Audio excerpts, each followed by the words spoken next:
Então, bom dia a todos. Agradeço a todos a vossa presença, em particular os nossos convidados, o professor Oliveira Batista e o professor Francisco Avilés. E também agradeço a todos os autores que contribuíram para este número 28 da Cultivar sobre estruturas agrárias, um contributo também grande desta vez de autores do próprio GPP. Aproveito também para informar desde já que na sessão que vamos ter o professor Arlindo Cunha, por motivos de natureza pessoal, não pôde estar presente, pelo falecimento de uma pessoa amiga, e pediu desculpa por esta questão de não poder estar presente, mas eu acho que temos todas as condições para ter aqui uma boa sessão. Eu nem chamaria bem sessão, chamaria mais uma conversa. O professor, estava a dizer ao professor Vilas que seria uma aula, mas disse que não, é uma conversa, pronto. E o tema não deixa de ser um tema um pouco denso, os artigos, nós tivemos muito gosto em fazer este número, mas é um número que exige uma leitura aturada, demorada e alguma digestão, e portanto tem uma componente técnica muito forte. E esta sessão acho que vai ser muito útil para também podermos fazer esta leitura e tirar conclusões.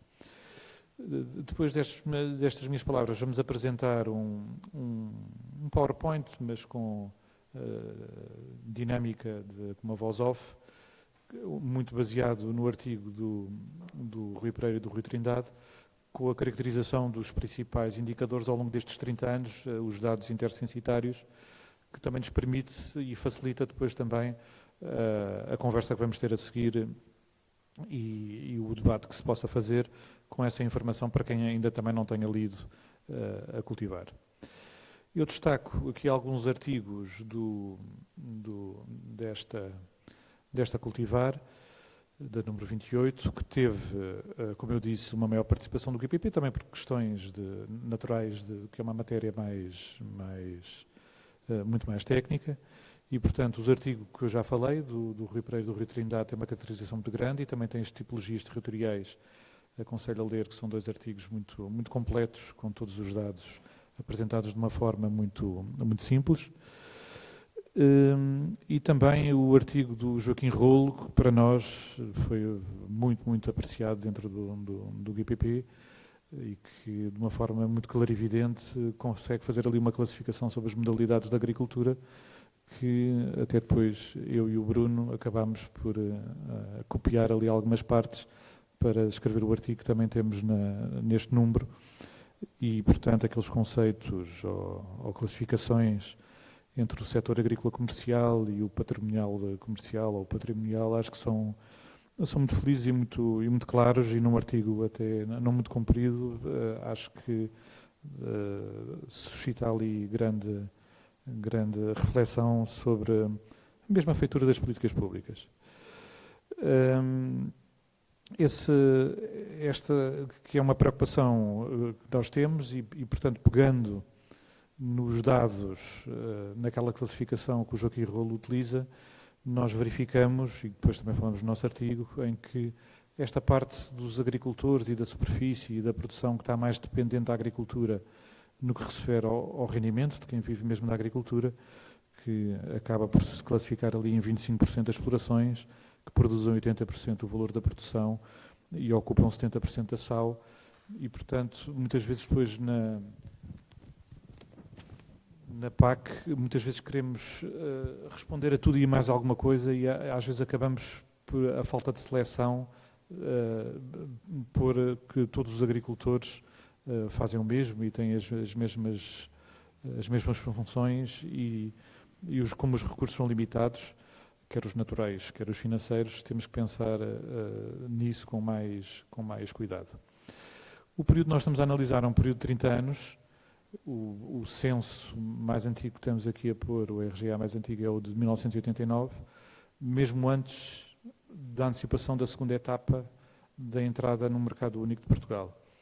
E olhando para estes dados, percebe-se um pouco a violência que foi a adaptação do nosso setor agrícola naquela altura, não é? Um setor com uma organização económica, tecnológica e não só, com muita gente nem queria estar no setor,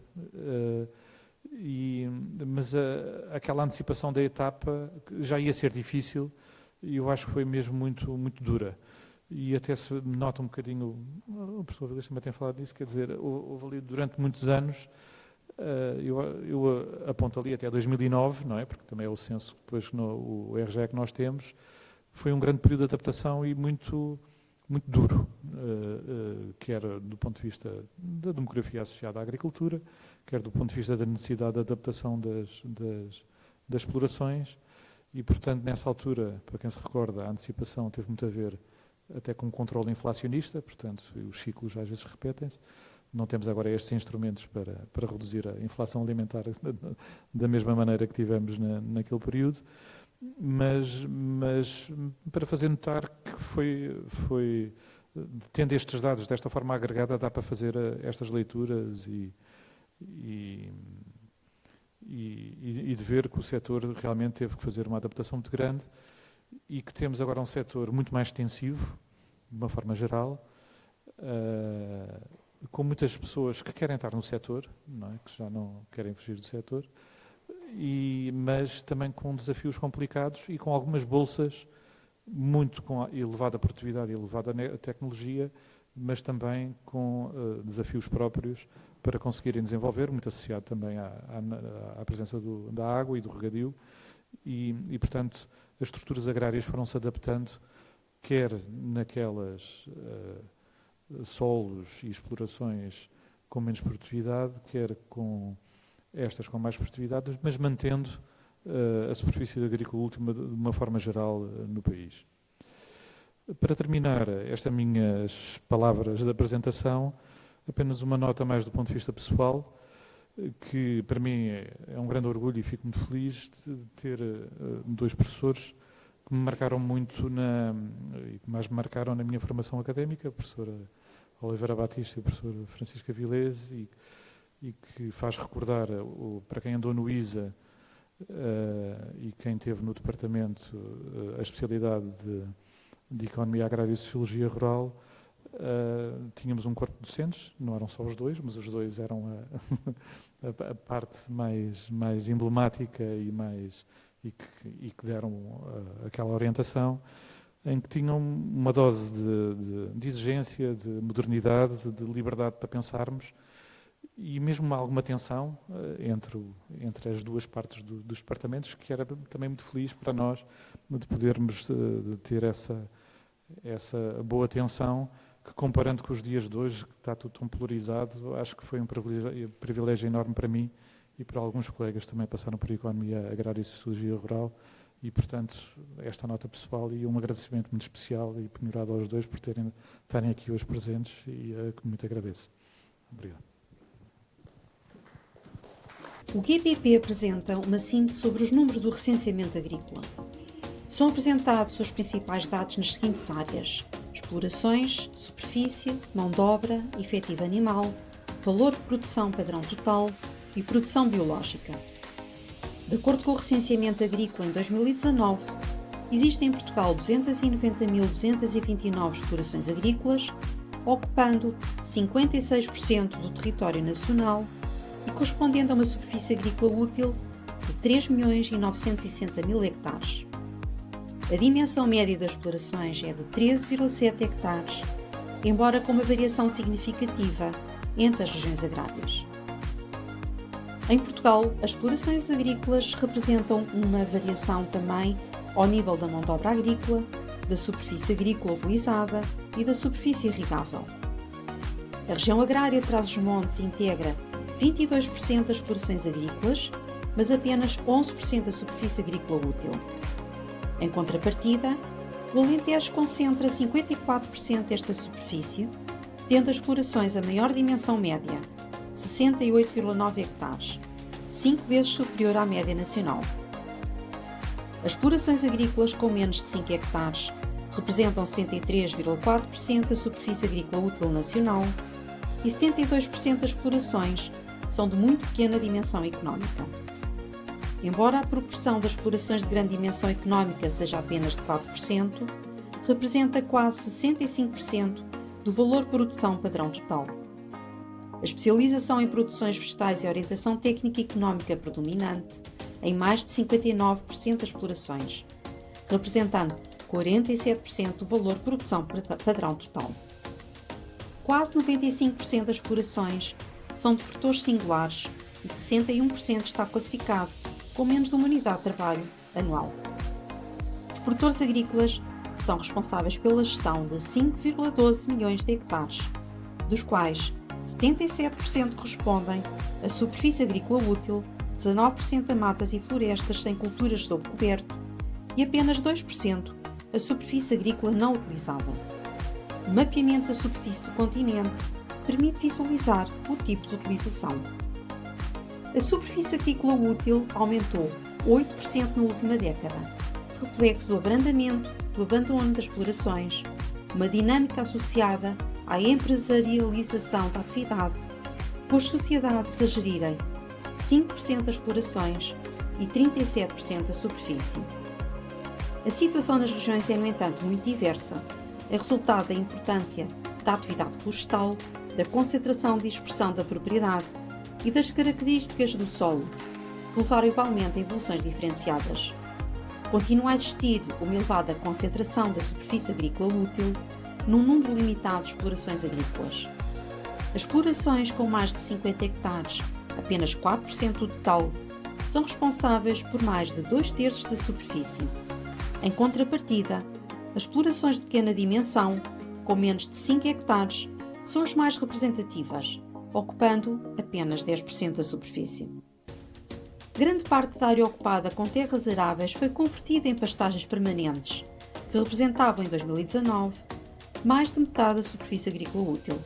As terras aráveis, que em 1989 representavam 59%, ocupam agora 26% da superfície agrícola.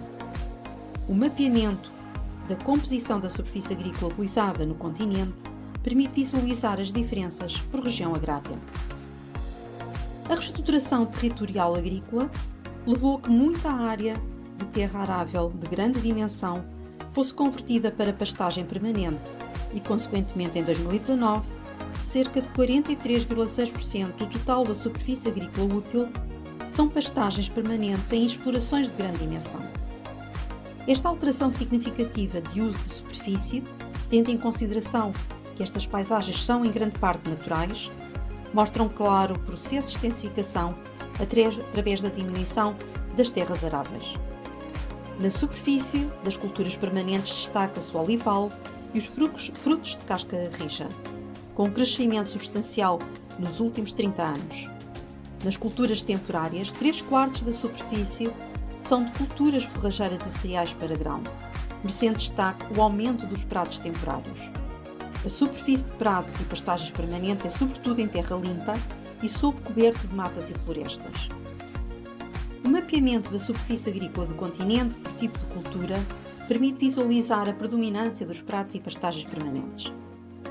A superfície florestal nas explorações agrícolas ocupa 1.800.000 hectares, que correspondem a 35,2% do total de superfície gerida pelas explorações.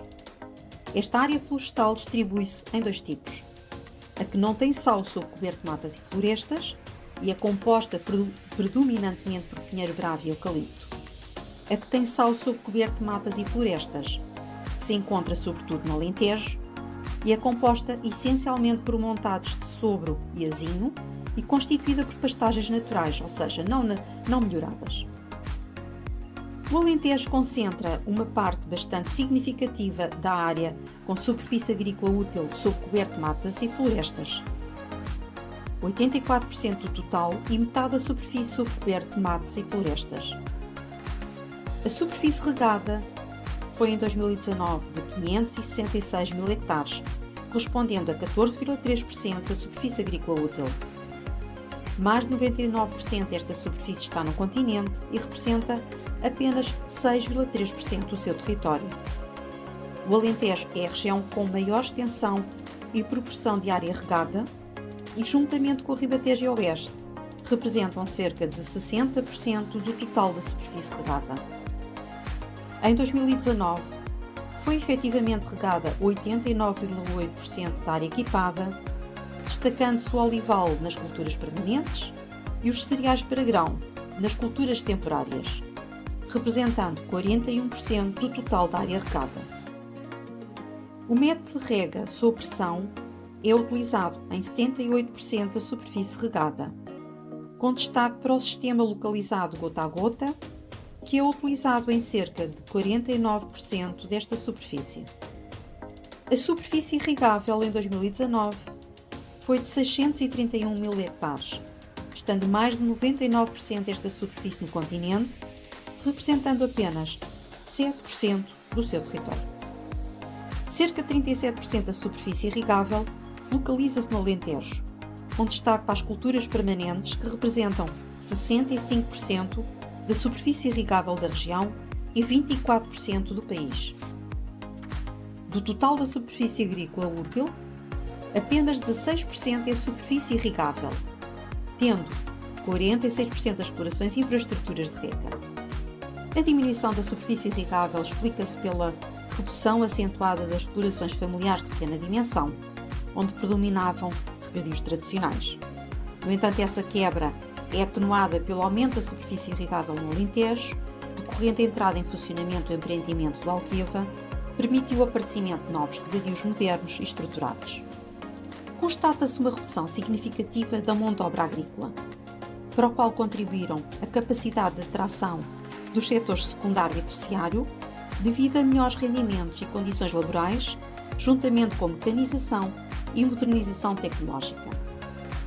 A população agrícola em 2019 era 1/3 da verificada em 1989, caracterizando-se por baixa escolaridade, envelhecimento, com 60% a ter 55 e mais anos, e formação agrícola exclusivamente prática.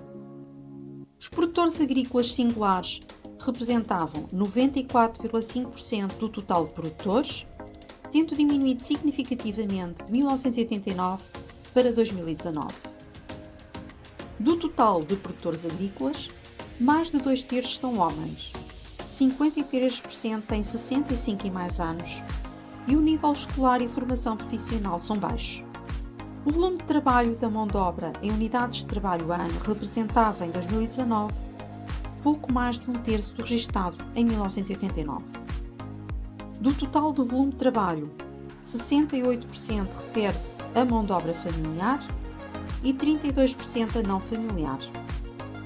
No que se refere ao efetivo animal, em 2019, registou-se um total de 2.426.538 cabeças normais, correspondendo a 0,6 cabeças normais por hectare de superfície agrícola útil. Mais de 54% do total das cabeças normais estão nas regiões do Alentejo e do Ribatejo Oeste. Cerca de 46% do total do efetivo são bovinos, localizados sobretudo no Alentejo, mais de 48%, e 22% são aves, concentrados nas regiões agrárias da Beira Litoral e do Ribatejo Oeste. Esta última região possui ainda cerca de metade dos suínos do país, que representam 21% do total de cabeças normais. Em 2019, o valor da produção total em Portugal foi de 6,76 mil milhões de euros, correspondendo a um valor médio de 23,3 mil euros por exploração, 1,7 mil euros por hectare de superfície agrícola útil e 21,5 mil euros por unidade de trabalho ano. Cerca de 2/3 do valor da produção total corresponde às explorações de grande dimensão económica, enquanto as de muito pequena e pequena dimensão representam em conjunto 17,7%. 47% têm origem nas explorações especializadas em produções vegetais e 41% nas explorações de produtos animais. A região do Alentejo apresentou o valor mais elevado de valor de produção, cerca de 28% do total, e é que tem o maior valor médio de exploração, 60 mil euros, embora a sua superfície seja a menos produtiva do país, gerando apenas 869 euros por hectare de sal. No sentido oposto, a região autónoma da Madeira representa apenas 1,6% do valor de produção e tem o valor médio por exploração mais baixo do país, 7,9 mil euros.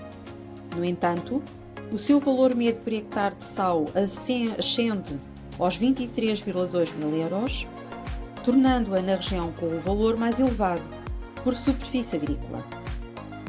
A superfície em modo de produção biológico em 2019 correspondia a 201.018 hectares, relativos a 3.823 explorações, representando um crescimento de 120% da área e 207% do número de explorações agrícolas face a 2009.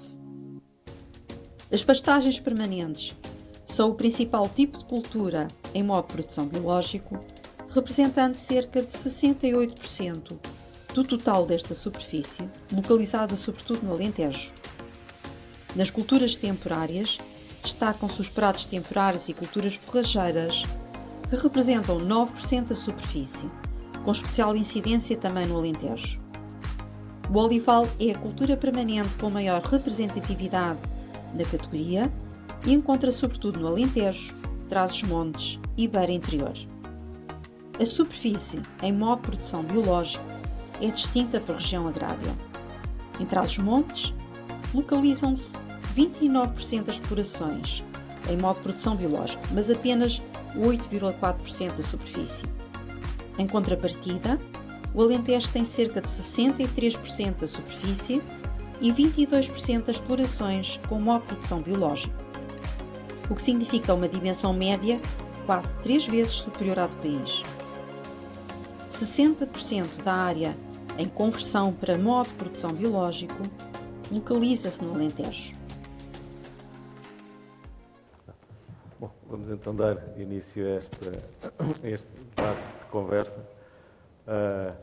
Também da minha parte tenho todo o gosto de tentar com dois tão ilustres professores, que não foram meus, que eu não sou agrónomo, mas com quem tenho trabalhado e tido muitas sessões ao longo desta minha vida profissional, que foi, na maior parte, feita, quase totalidade, no Ministério da Agricultura.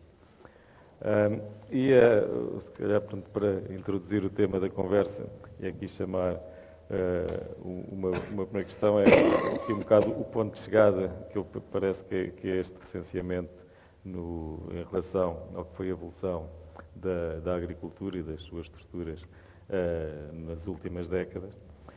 E temos aqui alguns elementos de permanência. Um deles é a diversidade enorme de agriculturas que existem. Um conjunto de mudanças que se vão verificando e aqui também um conjunto de mudanças novas, o pleonasmo é propositado, porque nós verificamos realmente um conjunto de tendências muito longas que acompanha as últimas décadas nas estruturas agrárias, mas também, em alguns casos, com algumas nuances de inversão de tendência que se observam neste último recenseamento, de 2019.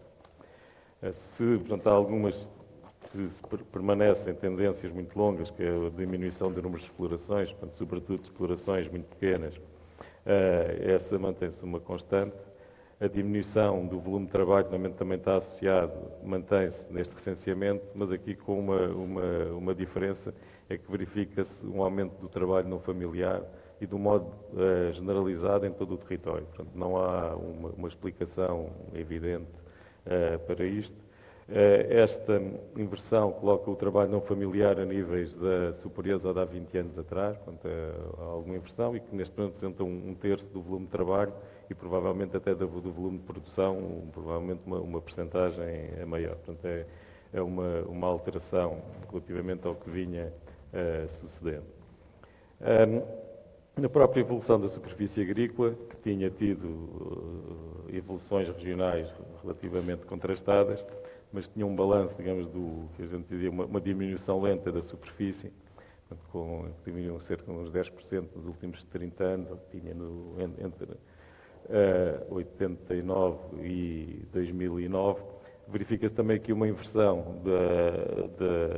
da diminuição de superfície agrícola e que também se observa em todas as regiões agrárias e voltamos praticamente ao mesmo número de hectares de superfície agrícola de há 30 anos atrás.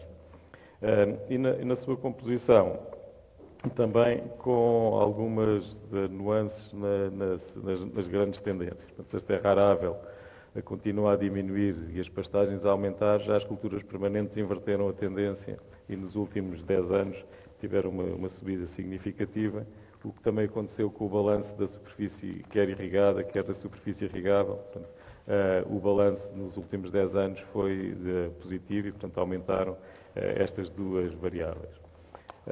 E depois algumas tendências, que eu chamaria de tendências latentes, mas que se têm vindo a persistir, que é por exemplo, o aumento das sociedades, que embora em número relativamente pequeno, já representam 1/3 da SAU e cerca de metade da produção. É o aumento de agricultores com formação superior, que é tal como no resto da sociedade portuguesa, 10% dos produtores têm formação superior, o que, tendo em conta a grande diversidade, é um número importante. São 24 mil chefes de exploração, digamos assim, com formação superior, e penso que também será a tendência que se irá manter. Depois é a questão também do aumento das prestações, do recorrer a prestações de serviços por parte da agricultura, que é também uma realidade que se tem vindo devagarinho a introduzir, mas que faz parte provavelmente até das tendências futuras. A minha questão era, chegámos aqui, como o Eduardo disse, aqui ao fim do ciclo da mecanização da agricultura, da passagem da agricultura muito pobre, de manual, onde as pessoas em geral queriam fugir, para uma situação mais estável. Esse ajustamento foi feito. O peso da agricultura na economia também se tem mantido nos últimos 10 anos relativamente estável, em relação à volta de 1,5%, mais coisa, menos coisa. Partilham desta leitura, vamos também iniciar provavelmente outros ciclos, ou já se iniciaram, da passagem para uma agricultura de serviços, digital e ecológica.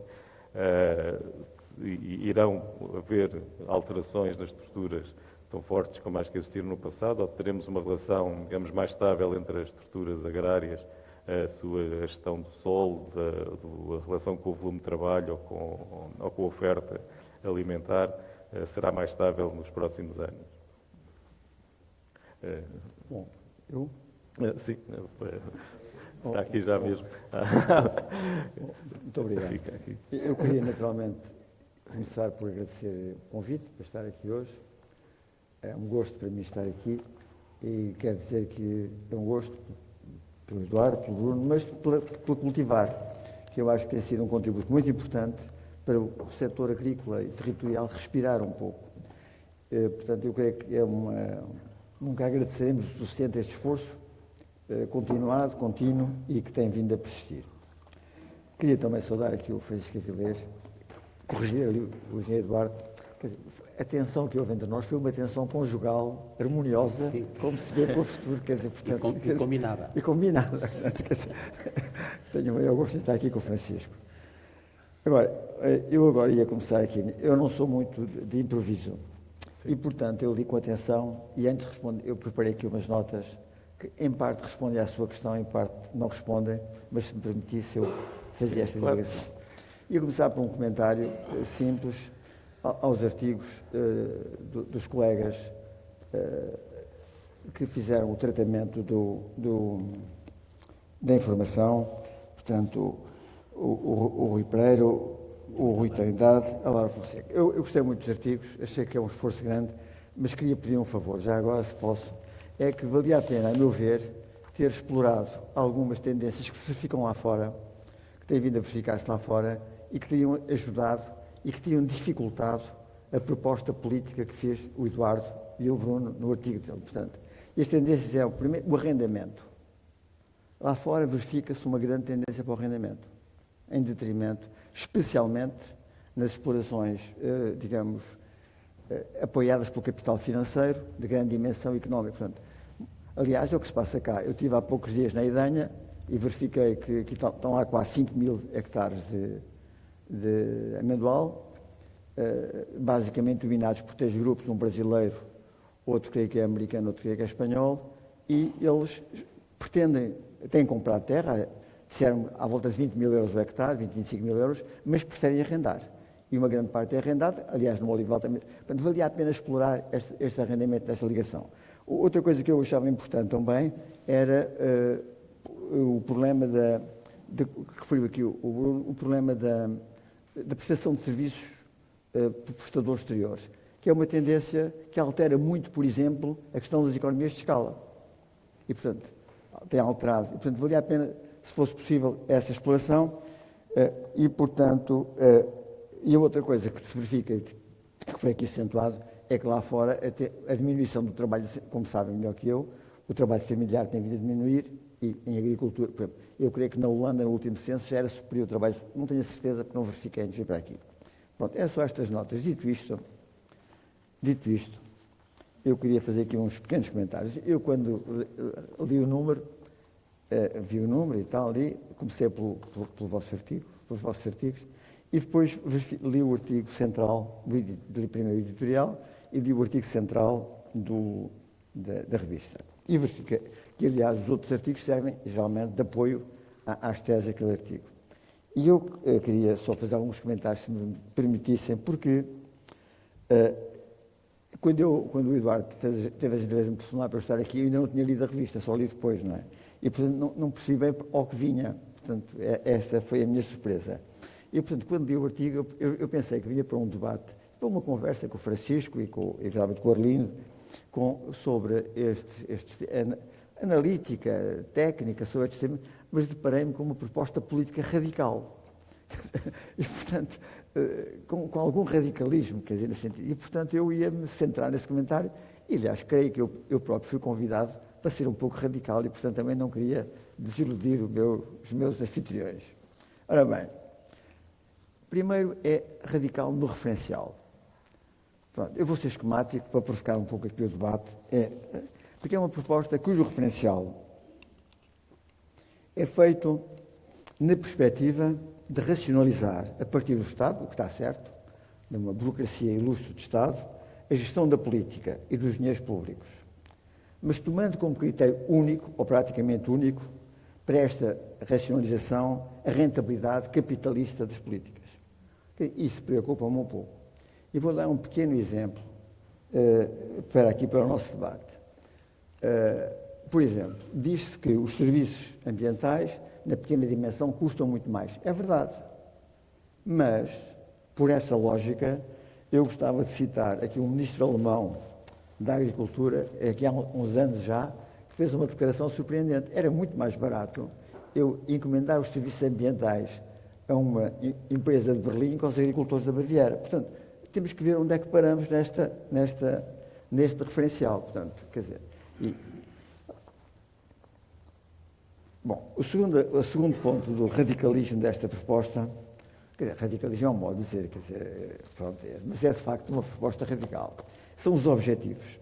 Os objetivos são a segurança alimentar, é a manutenção da agricultura no território, mas não de toda a agricultura. Portanto, o enunciado dos autores é a manutenção da agricultura, mas a proposta depois é eliminar uma grande parte dela. É o aumento do valor acrescentado e é uma agricultura mais sustentável. Aqui o que eu gostaria de pôr ao debate é o que ficou de fora. O que ficou de fora destes objetivos é, sobretudo, uma perspectiva social local e, mais ainda que isso, uma perspectiva territorial, nomeadamente de coesão territorial. Eu vou voltar a este tema mais à frente. Depois é a via para esta proposta ser desenvolvida. Qual é que é a via? A via é extremamente simples. É a concentração de recursos financeiros e naturais. Eu aqui penso, nomeadamente a água, penso que é o que está por trás destes naturais, nas explorações capazes de cumprir os objetivos de acordo com o referencial antes referido. Bom, este grande objetivo, digamos, os autores estimam que venha a ser cumprido por cerca de 40% a 60% das explorações. Eu diria 50%. Isto é, cerca de metade das explorações em Portugal possam cumprir o desígnio desta proposta. As outras não poderiam e, portanto, teriam que ser marginalizadas da política agrícola completamente. Nomeadamente, eu vejo aqui com preocupação o problema da coesão territorial, do sequeiro e até um problema novo que se está a começar a pôr, não só em Portugal, mas, por exemplo, em França, é de algumas culturas de sequeiro do regadio e da água. Nunca se pensou em França que a vinha viesse a ser regada e agora começa a pensar-se na necessidade de regar, pelo menos nos momentos de stress hídrico. Portanto, este tipo de questões eu acho que se devia também colocar. É claro que esta proposta, no fundo, é acelerar o ajustamento que o mercado tem vindo a fazer. É o que está por trás desta proposta. E muitas propostas, foram feitas muitas propostas neste sentido. Em Portugal, por exemplo, a primeira que eu reconheço foi um estudo encomendado antigamente pela Sacor, a empresa petrolífera portuguesa, que encomendou um estudo à Universidade Americana, creio que em 69, e fez uma proposta no ajustamento estrutural. Foi talvez a primeira proposta que surgiu. Depois houve uns estudos de uma coisa que havia na altura, que era o Banco de Fomento, que fez também uns estudos que previam este ajustamento. E houve um relatório muito célebre na União Europeia, muito importante e muito marcante, que foi o relatório Mansholt, que é de 69. Mansholt era holandês, foi comissário da Agricultura, foi vice-presidente da Comissão Europeia, foi ministro da Agricultura da Holanda e fez um relatório muito célebre, que é o relatório Mansholt, em que propunha, de uma maneira clara, a modernização da agricultura europeia nesta ótica de ajustamento e modernização. Mas, ao mesmo tempo que o fazia, preocupava-se com os que ficavam fora dela e propunha como é que eles iam ser tratados, ou integrados ou acolhidos. E, portanto, o que eu sugeria é que este radicalismo da proposta devia dar uma saída também para os setores que deliberadamente afasta do núcleo central da sua preocupação. Até porque a agricultura tem uma fragilidade que não se manifestou ainda, mas pode vir a manifestar. É a legitimidade social da agricultura. No dia em que, se isso vier a acontecer, em que o orçamento da agricultura, da PAC, for discutido no Parlamento, ou a agricultura tem uma legitimidade social grande, ou muitas destas coisas não passam. Quer dizer, ninguém vai aceitar um certo tipo de medidas. Portanto, este tipo de legitimidade tem que ser pensado desde de trás e não pode pensar-se nesta concentração, deixando todos os outros de fora. Ora bem, o outro comentário que eu queria fazer, que é o meu comentário final, para cumprir o tempo, vou ultrapassar uns poucos minutos, é o seguinte.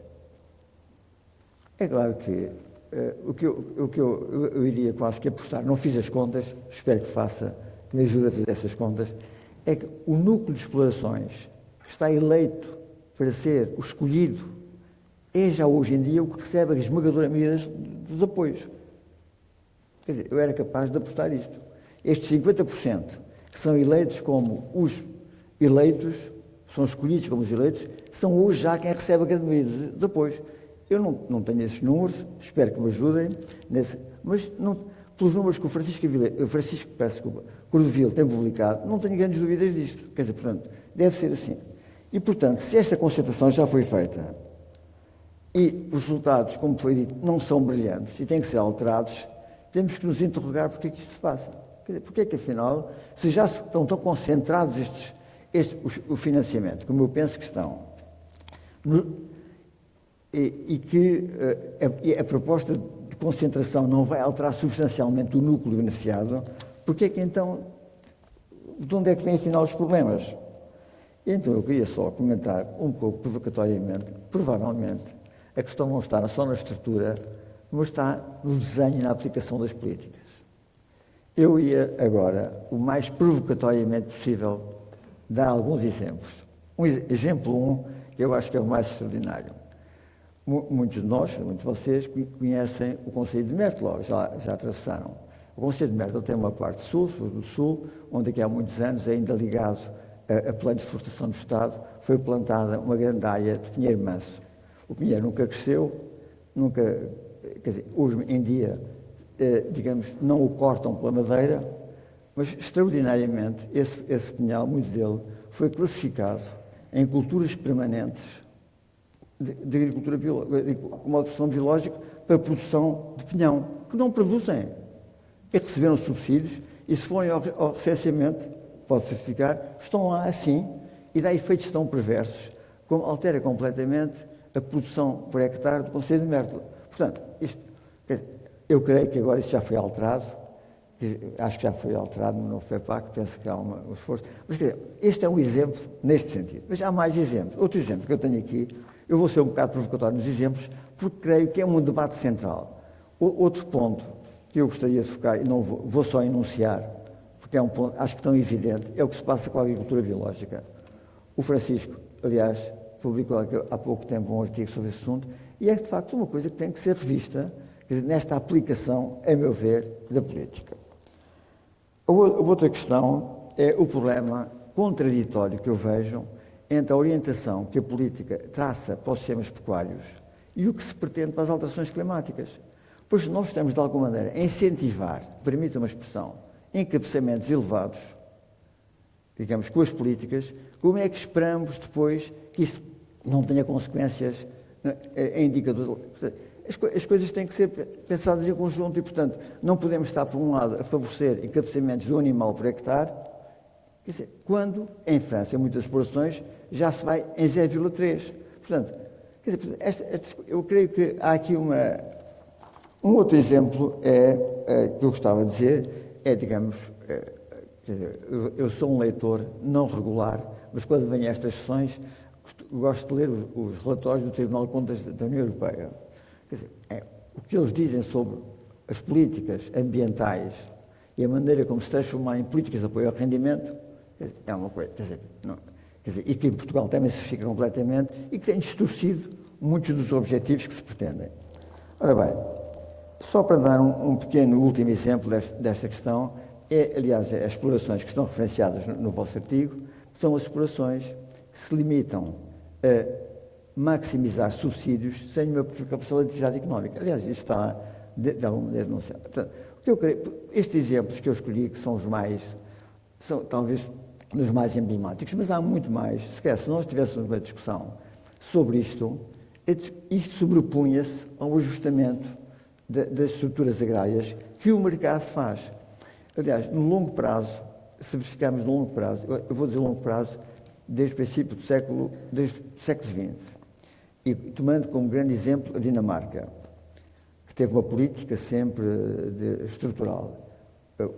O impacto do mercado no ajustamento foi maior que o das políticas, portanto, no longo prazo. Portanto, se calhar esta é a minha reflexão, um pouco provocatória, como eu creio que seria de esperar do convite que me fizeram. Muito obrigado.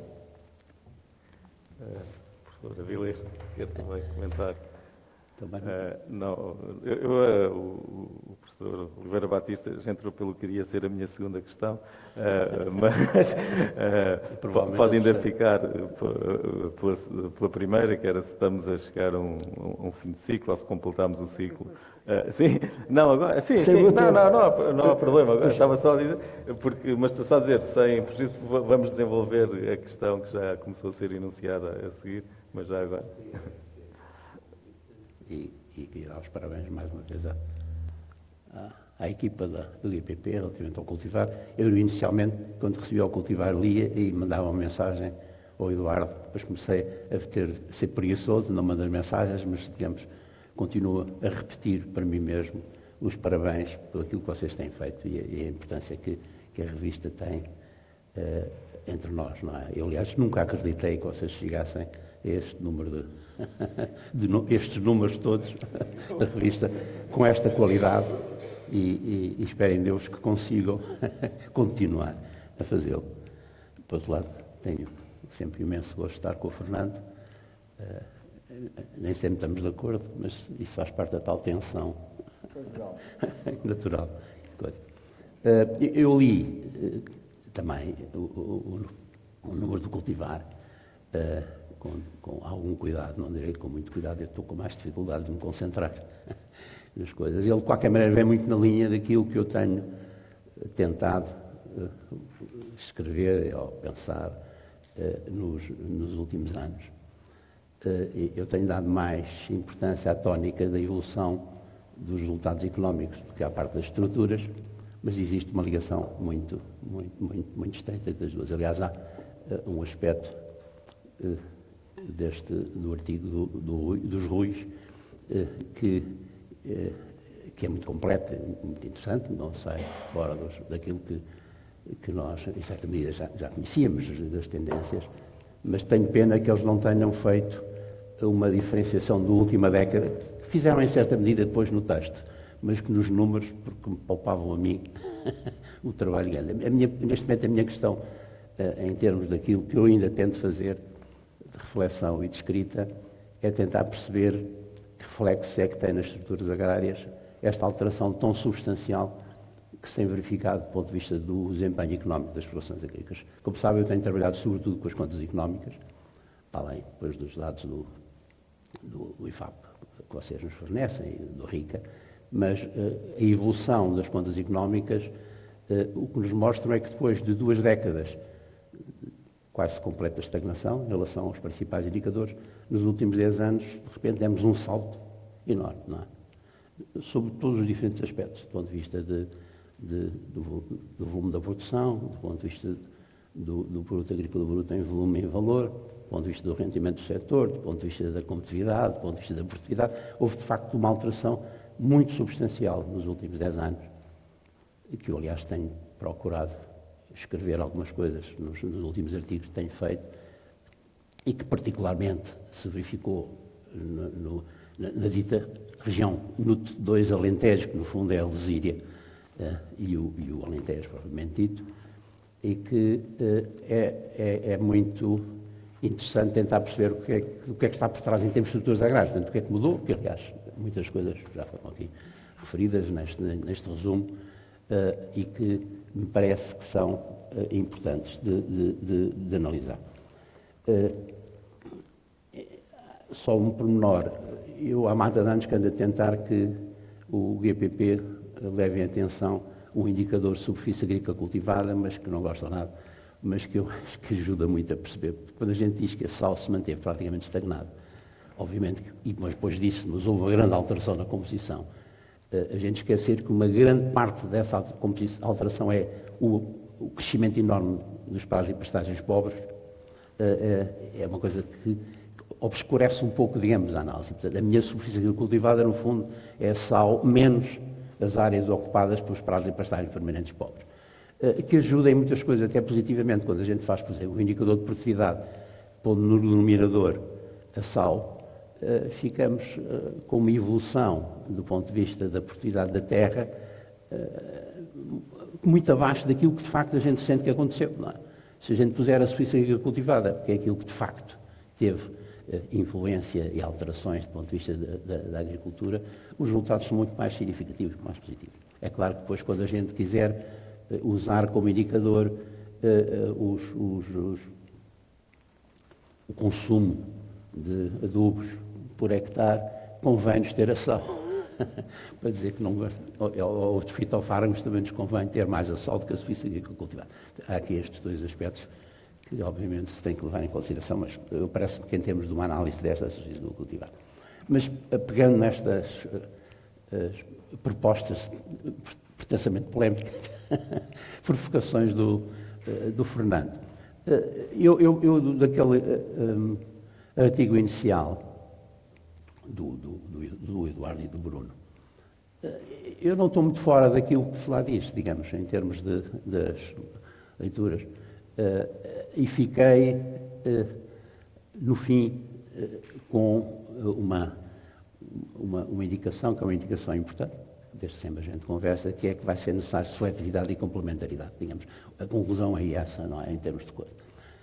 E aqui a questão é seletividade em que sentido e complementaridade em que sentido, não é? Portanto, exatamente, nesse aspecto. Aliás, na maior parte das coisas que eu tenho escrito há mais de anos, aquilo que eu digo é que, face à grande heterogeneidade edafoclimática, socioestrutural e técnico-económica da nossa agricultura, a possibilidade de atingir muitos daqueles objetivos que estão definidos e que, no essencial, eu estou de acordo, incluindo aí claramente a questão da ocupação do território, que, aliás, do ponto de vista do PEPAC, aparece como sendo um elemento central, não é? Pois na prática logo se vê, mas aquilo que eu tenho costumado dizer é que, se nós não conseguimos diferenciar aqueles sistemas de produção que têm capacidade de ser competitivos nos mercados e sujeitos a um determinado conjunto de limitações do ponto de vista de saúde e do ponto de vista ambiental, que são cada vez mais impostas, não é, pela sociedade, daqueles outros sistemas que, não podendo ser competitivos, vai ser decisivo viabilizar, porque desempenham funções muito importantes, quer do ponto de vista da gestão dos recursos naturais, quer do ponto de vista do combate às alterações climáticas, quer do ponto de vista da biodiversidade, quer do ponto de vista da ocupação do território. Se nós não conseguimos distinguir, também não vamos ser capazes de ser seletivos, não é? Agora, quando se distingue, não é para concentrar os apoios mais nuns do que nos outros, é ser complementar também a esse nível. Portanto, no fundo, ser capaz de encontrar meios, instrumentos que permitam atingir essas duas coisas. E eu acho cada vez mais que o primeiro conjunto de explorações, e portanto conjunto de agentes económicos, vão precisar cada vez menos das políticas, no sentido que elas existem, cada vez mais de se adaptarem, do ponto de vista tecnológico, do ponto de vista estrutural, às condições cada vez mais exigentes que os mercados vão exigir. E, portanto, a questão que o Fernando levanta, e com toda a razão, que até agora grande parte dos apoios que acabam por incidir sobre esses, são mais condições de ser competitivos. Eu acho que, de qualquer maneira, as alterações que foram introduzidas agora pelo PPAC vão jogar no sentido de minimizar isso, porque basicamente os apoios que eles tinham eram fundamentalmente por via do pagamento de base, que no fundo tinha a ver com o modelo histórico, digamos, de atribuição dos direitos, e com o greening. Ora, com a eliminação do greening e com uma redução substancial, com a convergência total, leva a que os impactos cheguem a ser de menos de 60% dos apoios para esse tipo de explorações. Agora, a questão que se põe é como é que nós vamos usar as outras, como é que a gente vai usar os ecorregimes e como é que a gente vai usar as agroambientais. E aí é que é muito importante ter, do meu ponto de vista, ideias claras e, no fundo, levar muito em consideração alguns destes aspectos que foram aqui levantados pelo Fernando. Não vi que no artigo haja uma grande contradição em relação a isso.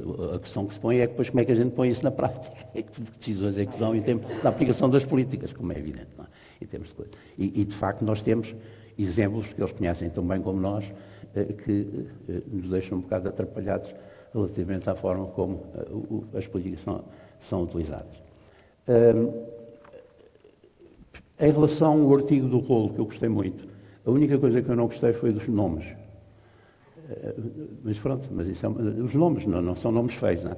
Para quem lê, portanto, são as escalas, já não me lembro bem, setorial, comercial, não sei o património. De resto, acho que... mas pronto. O que é que aconteceu nestes últimos? Eu acho que a leitura que se faz do que se passou do ponto de vista das estruturas, o Bruno resumiu hoje muito bem, não é? Muito menos explorações, sobretudo muito menos pequenas explorações, muito menos unidades de trabalho agrícola, não é?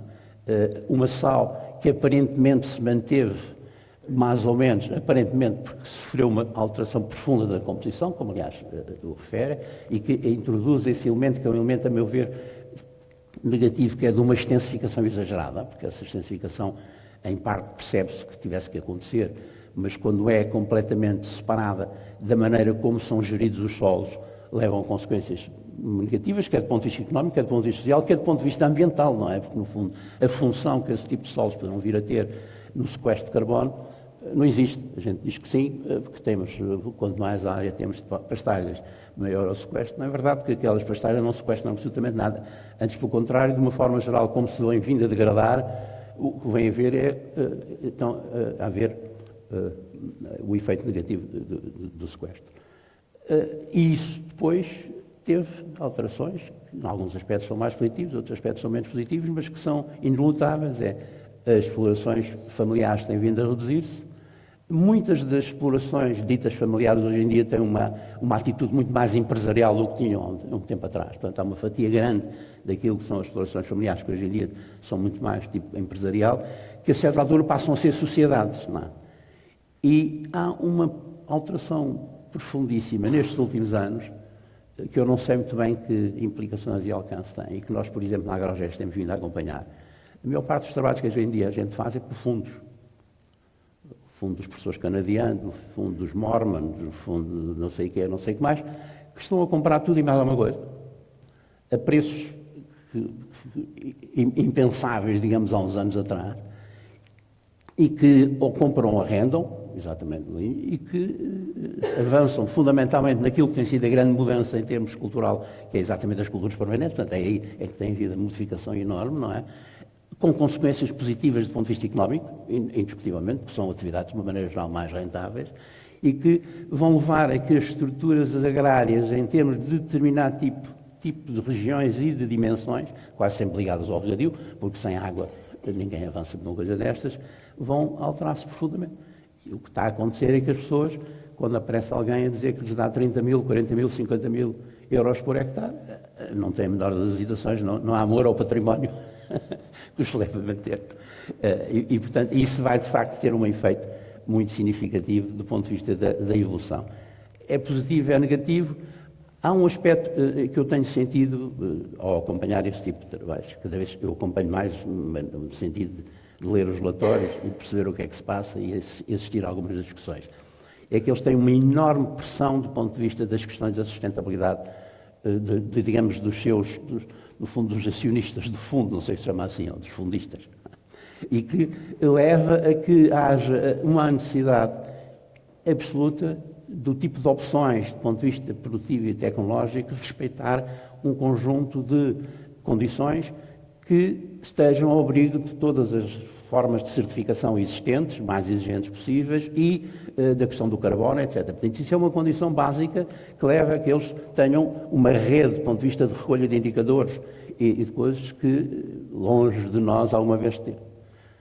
A internacionalização do nosso setor também levou a que esse setor, que é um setor que deveria depender cada vez mais do mercado, e só do mercado, porque não precisa das outras políticas, praticamente, não é? A não ser em termos, talvez, de investimentos públicos no âmbito do regadio, coisas deste género, portanto, abrangindo essas coisas.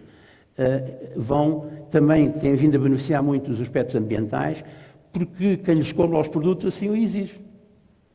É isso que se passa, não é? Muitos dos nossos clientes, agora falando outra vez da Agrogest, que é aquilo que é o meu dia-a-dia hoje em dia, que estão ligados ao vinho, as coisas que hoje em dia eles têm que fazer, são obrigados a fazer, têm muito a ver porque quem lhes compra o vinho e que exige, que nunca fariam na vida se isso não tivesse feito, e de passar e de verem que o parceiro faz e que eles não fazem, e portanto têm que fazer também, senão perdem, digamos, do ponto de vista da concorrência. Portanto, é este tipo de mudanças que eu penso que se tem vindo a operar e que vão certamente ter uma influência grande naquilo que vai ser a evolução das estruturas. Mas estou de acordo com o Fernando, grande parte das coisas que se vão passar tem muito mais a ver com o mercado, e é bom, mas deixemos ao mercado essas funções e concentremos as políticas naqueles outros que sem esse tipo de apoio não vão conseguir sobreviver. Portanto, o mercado não vai ser suficiente, são os tais que eu digo que não são competitivos, apesar de serem produtivos, mas que têm funções que é fundamental garantir, e que eu acho que, em certa medida, é aquilo que os ecorregimes e as agroambientais pretendiam responder. Se respondem ou não respondem, não vou agora entrar em consideração, eu acho que em muitos casos não respondem, acho que vamos ter que fazer um esforço nesse sentido. Obrigado. Claro. Sim. Aqui de acordo com o Francisco, eu só o seguinte, eu só vou ler aqui, é porque a questão é em parte exatamente esta. Eu acho que é o problema, digamos, a meu ver, que me preocupa da tal coesão e ocupação territorial, que não se pode deixar, não se pode abandonar a pretexto de outros objetivos, mas a grande questão, e eu vou ler aqui uma citação de um homem que não é radical, e que num debate relativamente parecido com este, ele pronunciou, e vai nesse sentido, o que nós pretendemos é que o mercado vai continuar a concentrar. O grande capital financeiro vai entrar, investir e não precisa de políticas para nada, como não precisa na Argentina, e vai precisar de algumas cautelas para que ele não devaste os territórios demasiado como devastou na Argentina. Agora, há, de facto, um grande número de explorações que, apoiadas, devidamente apoiadas, e para além dos referenciais radicais, pode vir a tornar-se competitivo e vingar no mercado.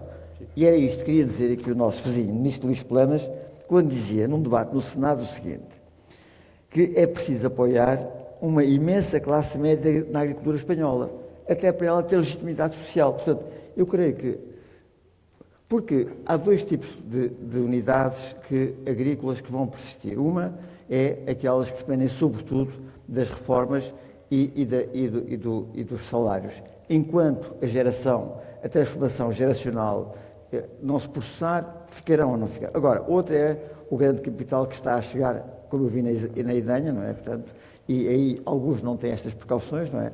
Por exemplo, os turcos, como têm 320 hectares, devem saber isso melhor que eu, em Vila Velha de Ródão, quer dizer, já começa a haver algo. Tudo isso são questões. Agora, quer dizer, se nós não concentramos nesta tal potencial classe média agrícola e na coesão do território, eu creio que a devastação pode ser grande, social e territorial. Isso responde à sua segunda pergunta. Sim. E, portanto, a responsabilidade é muito vossa. A minha segunda não, a primeira, porque a segunda eu vou fazer lá agora. Eu tinha aqui mais umas questões, mas depois também, se calhar, vou procurar responder à sua provocação, ou esclarecer a provocação. Não ia fazer estava a pensar fazer mais uma questão, mas se calhar vou fazendo um misto de exposição e questão. Ia começar aqui até por um tema que nós debatemos muito aqui, que é a questão das classificações. Das classificações. Portanto, a diversidade da agricultura é enorme e nós lemos, no fundo, esta realidade através das classificações, que são tendencialmente dividir as explorações em pequenas, médias, grandes, em OTS, em regiões, e que para quem está mais familiarizado e tem um conhecimento técnico, acho que elas funcionam razoavelmente, mas eu penso que cada vez mais posterior, se calhar as classificações induzem ou potenciam leituras erradas. Por exemplo, a gente temos todos noção que uma OTE arvenses não concentra toda a produção de arvenses e que a maior parte, se calhar, é noutras OTEs. Quando sabemos que há explorações entre os montes que podem ter parcelas no Alentejo e vice-versa, ou sabemos que uma exploração que a gente está a chamar grande exploração, se calhar estamos a chamar grande exploração uma coisa que tem mais de 50 hectares ou que tem mais de 100 mil euros de volume de negócios e, portanto, é um conceito de grande muito adaptado à pequenez da nossa agricultura. Nós apresentámos, aliás, também na revista outras formas de ler, e, por exemplo, a partir do conceito de pequenas e médias empresas, portanto, usando esse conceito, nós verificámos que praticamente não temos grandes empresas, portanto, há 10. Temos 125 médias, 1.250 pequenas e o resto são microexplorações, que, portanto, 90% da sal são micro, portanto, nem sequer chegam à classificação de pequenas, e as outras são pequenas. Portanto, dentro daqui, portanto, uma classificação, se calhar, faria mais sentido. É para a gente ter noção que estamos a falar de unidades económicas de muito pequena dimensão, independentemente depois dos fenómenos de pertença ou de integração vertical que possam vir a ter, que penso que, apesar dos exemplos dados, ainda não são, penso que não são dominantes e que são minoritários. Mas estamos a falar de um universo que é essencialmente de micro-unidades económicas, das quais, o Manuel Loureiro até dizia que das quais umas partes são nano-empresas, porque a gente está aqui a ter uma classificação que é de unidades que estamos a dizer que têm menos de 8 mil euros de volume de negócios anual, portanto, dará um rendimento de 300 euros por mês, ou que gerarão, e de rendimento de autoconsumo. Portanto, estamos aqui, e por isso, se nós olharmos para este universo de explorações agrícolas, estamos a falar sobretudo de microexplorações, e se tirarmos estas nanoexplorações, estamos aqui a falar de 85% da sal, 90% da sal, mas que são de explorações de muito pequena dimensão económica, sob os critérios normais, que pelo menos são classificadas no resto da economia. Então, esse é um dos factos que é importante também termos noção, porque às vezes nós próprios enganamos. Quando estamos a ler grandes explorações, estamos a pensar em companhias das bananas, e a realidade aqui do que são grandes explorações são coisas muito mais pequenas, mesmo assim. Depois, a classificação que o engenheiro faz, independentemente de prestar mais ao nome dos nomes, eu até não acho mal os nomes, portanto, vou um bocado para a lógica da exploração. E aqui, respondendo só, se calhar, à primeira provocação, é o seguinte: Nós, uma das coisas que constatamos lá é que há um conjunto de grandes explorações, que são para aí metade, que nem depende da agricultura, nem produz para o mercado. A questão não é pô-las borda fora das políticas, mas é constatar que há uma certa incapacidade da política agrícola influenciar as suas decisões. Por essa característica mais. Ou seja, elas nem dependem da agricultura, nem produzem para o mercado. Portanto, pelo menos com este tipo de desenhos, as suas decisões de permanecer ou não nos territórios, e depois não sei se é preciso estar em todos os territórios, se as outras chegam, mas é sobretudo se a política consegue ser eficiente relativamente a uma grande parte das explorações que apoia. E temos depois, por outro lado, realmente estas explorações que o engenheiro Rolo chamou comerciais, que podemos chamar empresariais, ou o professor Arlindo Cunha chamava profissionais, portanto, independente do nome, que são uma parte ainda grande das explorações, que têm 2/3 da produção e metade da sal. E estas são as comerciais puras, digamos assim. Se juntarmos as comerciais mistas, estamos aqui com 90% da produção e 85% da sal. E as tais entre 100 mil explorações, 50 mil, 80, mas que estão nesta categoria.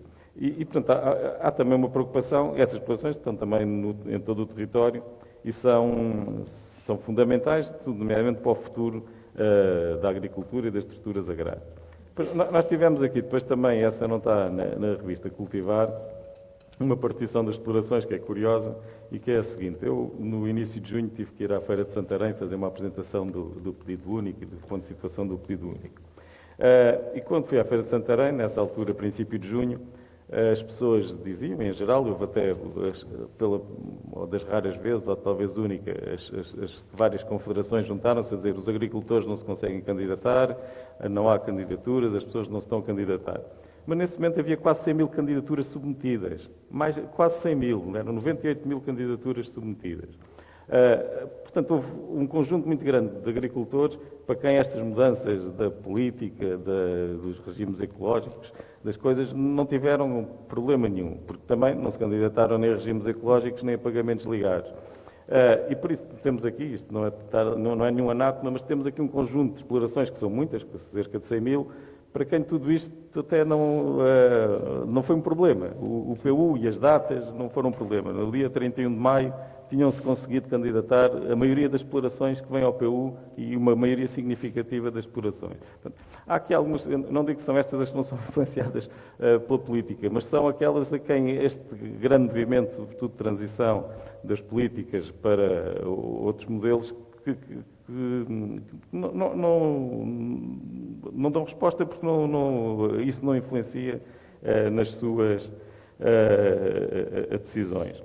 Agora, relativamente às outras, portanto, há aqui um conjunto que não identificamos bem, e esse número pode ser variável, mas que serão metade das explorações, que estão presentes em todo o território, que asseguram o essencial da oferta alimentar e da gestão da sal, que vão ter aqui mudanças grandes agora com este novo ciclo de políticas. Vão ter, nomeadamente, independentemente da maneira como a gente faz as contas, o professor Avilés, outro dia, fez uma apresentação, portanto, mesmo, independentemente, digamos, que a função, vai haver uma diminuição generalizada de apoios de superfície para estes tipos de explorações. Quando nós vimos a questão, também avaliamos a viabilidade económica das explorações, vimos que elas estão todas muito no fio da navalha, e que é as políticas, no fundo, que dão a margem de segurança necessária para a decisão de se manterem na atividade. Portanto, com esta redução para muitos sistemas de exploração grande, e esta diminuição é muito provocada pela inflação, nomeadamente, portanto, tem em grande parte, isso é um fator, portanto, a gente esperaria ter inflação de 15% no fim do período e logo no início, e antes da política começar, verificou-se uns níveis de inflação acumulados desses montantes, portanto, quebras grandes. Portanto, há aqui um conjunto de explorações que está em risco. Agora a pergunta é, ou acho que tem risco, mas será que vão conseguir ganhos de eficiência que compensam isso? Será que os apoios ao investimento, que vão aumentar muito, nós estamos a pagar nos últimos 10 anos cerca de 200 milhões de euros por ano e vamos, de acordo pelo menos com o que está nos vários planos, vamos passar a ter níveis de apoio ao investimento de 800, 600, 800 milhões de euros por ano, portanto é uma brutalidade, perdão-me a expressão, face ao que tem sido aplicado até agora. Será que isso vai ser mais importante do que os apoios de superfície para desenvolver as explorações e para que elas se tornem competitivas sem precisar de apoios? Ou vamos deixar um conjunto de explorações, realmente, como estava a dizer, o mercado, a preocupação do mercado não é só sobre as muito pequenas, que se calhar nem o mercado tem muita influência, mas sobre este conjunto das tais 50, 100 mil explorações profissionais, digamos assim, que a diminuição de apoios pode conduzir realmente a um equilíbrio de mercado muito mais violento do que tem sido até agora e pôr muitas explorações sem capacidade de competir. E pronto, no fundo, é um bocado isto que estamos a ver, é se sai estes riscos com estas diminuições, com este desenho das políticas, e se isso não coloca, pronto, não só uma competição mais acelerada entre as explorações profissionais e empurrando-as em muitas situações para esses casos ou de integração vertical ou de relação com fundos de investimento ou de alienação das propriedades, porque se torna às tantas mais interessante também. Ou seja, para as explorações para os quais, agora não é pergunta, é opinião, eu penso que a política é pouco eficaz, a política agrícola, é evidente que deve haver outros instrumentos de política para essas explorações, mas a separação entre o agrícola e o rural tornou-se demasiado forte para que a política agrícola influencie as decisões. E, por outro lado, temos aqui um grande conjunto de explorações que está esse assim e que seria muito, acho, grave, quer para a gestão do solo, do mercado de trabalho e da oferta alimentar, que sejam colocadas em risco. É a pergunta, comentário à sua provocação. Portanto, o que é que quer que eu diga? O que quiser. Eu, se calhar, aqui foi uma resposta também à sua questão. Estava a dizer que estávamos a pensar pôr alguma parte da agricultura ou borda fora. Eu estava a dizer, se calhar, pôr borda fora, digamos, radical. Foi o que eu li aqui. Da política agrícola, não pelo mérito dessas explorações, mas pela incapacidade da política agrícola a as influenciar. Mas, em termos, eu creio que nós estamos os três de acordo que há, se agora portanto, faço a minha classificação, se me permite, há um setor de explorações com presença crescente e que vai aumentar e que eu acho que é preciso alguma vigilância cívica sobre elas, que é esse grande capitalismo que está a chegar e não vai parar. Quer dizer, basta dizer, eu tenho acompanhado um bocado os baldios lá em cima, entre os montes, há imensos chineses a querer comprar terra e arrendar terras baldios. Portanto, esse movimento, digamos, eu creio que há países que já começam a fazer algum controle de compra por estrangeiros, países da União Europeia, e das modalidades territoriais a que isso leva. Portanto, esse capitalismo não precisa de políticas para nada, nem de apoios nenhuns.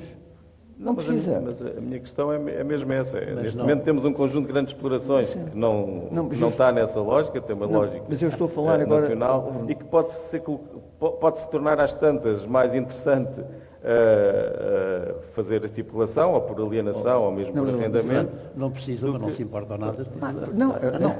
Francisco,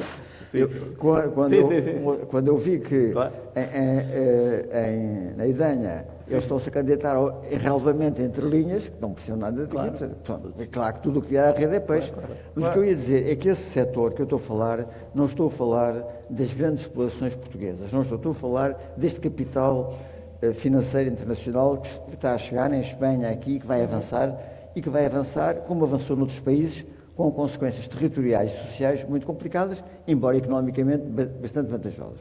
Segundo, temos um núcleo grande de explorações portuguesas, não diria portuguesas, enraizadas no território, quer dizer, que é por isso é muito o Olival do Sul, portanto, para falar claro, que não tem esta origem ou capital, que tem outra história, tem uma história que vem enraizada e que esse é um setor forte e que não precisará muito de apoios, mas precisa de alguns acondicionamentos.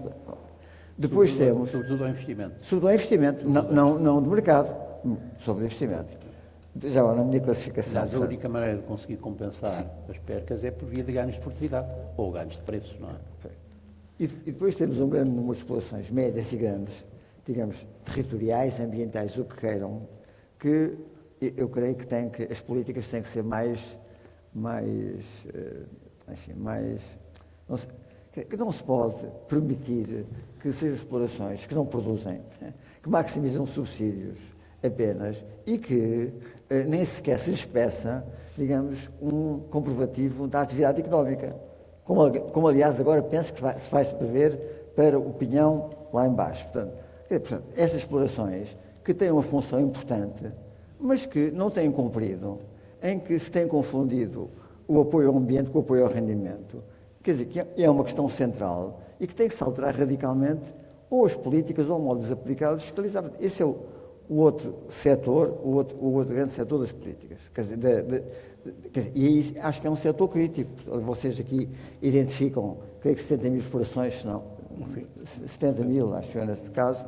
Quer dizer, pronto, acho que é isso que classifico. Quer dizer, eu acho que até poderão ser mais, se o critério for mais alargado. Mas esse é um setor que eu acho que depende completamente da política agrícola, quer dizer, que eles tenham uma intervenção ambiental, tudo mais.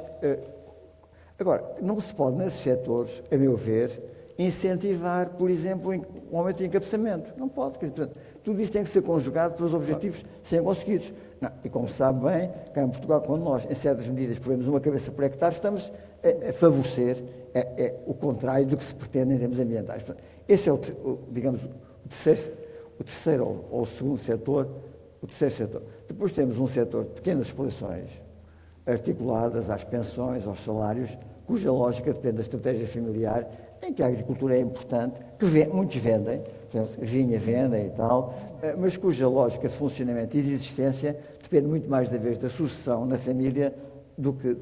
E depois temos um setor de explorações, estava aqui a falar o Francisco, que está, digamos, que pode ou não pode ser convertido e tornado muito apoiado para se tornar tal classe média agrícola ao longo do território. Eu acho que, portanto, esta é a minha classificação.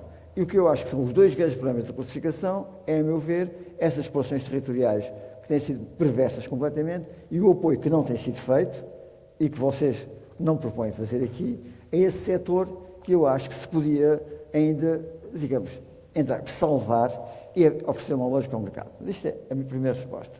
Segunda parte da minha resposta é que a política, além desta perspectiva setorial, que é importante, esta perspectiva setorial, e em que eu pus estes 4 ou 5 tipos de explorações, tem que ter uma perspectiva territorial, de coesão territorial. E isso quer dizer, por muito que o rural já não seja agrícola, e eu estou completamente de acordo com isso, ainda não é outra coisa. Aqui é que está o problema. Enquanto em França o rural não é agrícola e é outra coisa em muitas zonas, em Portugal ainda não há outras economias que tenham emergido. Eu estou a falar de França porque eu a conheço melhor. Em França emergiu uma economia em muitas zonas do turismo, articulado, enfim, aqui em Portugal. Portanto, as pessoas vivem de outra coisa, mas não há uma economia. Tem que haver uma perspectiva territorial que a política agrícola não pode descurar. É só isso que eu queria dizer. Desculpe lá. Eu só aqui uma...